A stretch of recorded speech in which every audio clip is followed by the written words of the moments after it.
నమస్తే. ఇన్నాళ్ళు నన్ను సపోర్ట్ చేస్తూ, ఎంకరేజ్ చేస్తూ మీ ప్రేమని నాకు అందిస్తున్న ప్రతి ఒక్కరికి కృతజ్ఞతలు. అలాగే ఈ వీడియో కూడా ఖచ్చితంగా మీకు ఉపయోగపడుతుంది. లైక్, షేర్ అండ్ సబ్స్క్రైబ్ చేసి మీ సపోర్ట్‌ని నాకు అందించండి. అలాగే ఈ వీడియో పట్ల మీకున్న అభిప్రాయాన్ని కామెంట్ సెక్షన్‌లో కామెంట్ చేసి తెలియజేయండి. ఇప్పుడు వీడియోని చూద్దాం. నమస్కారం. రేపటి విశిష్టతని ఒకసారి చూద్దాం. రేపు 11వ తారీఖు మే నెల 2024వ సంవత్సరం శనివారం. శ్రీ క్రోధినామ సంవత్సరం ఉత్తరాయణం వసంత ఋతువు. రేపు వైశాఖ మాస శుక్లపక్ష చతుర్థి తిథి రాత్రి 2:03 వరకు, తదుపరి పంచమి తిథి. మృగశీర్ష నక్షత్రం ఉదయం 10:15 వరకు, తదుపరి ఆరుద్ర నక్షత్రం. సుకర్మ యోగం ఉదయం 10:03 వరకు, తదుపరి ధృతి యోగం. వాణిజ్యకరణం మధ్యాహ్నం 2:21 వరకు.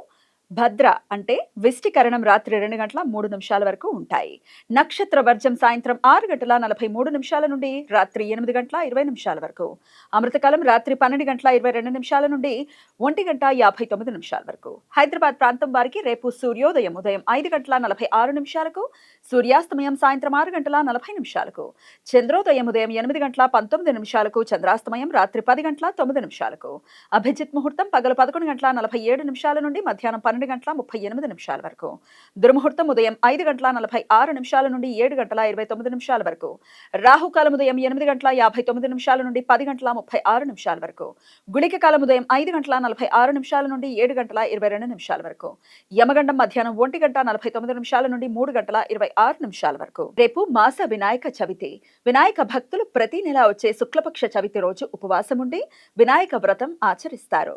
కొన్ని సాంప్రదాయాలలో భక్తులు నాగదేవతలను పూజిస్తూ నాగ చతుర్థి వ్రతాన్ని రేపు ఆచరిస్తారు.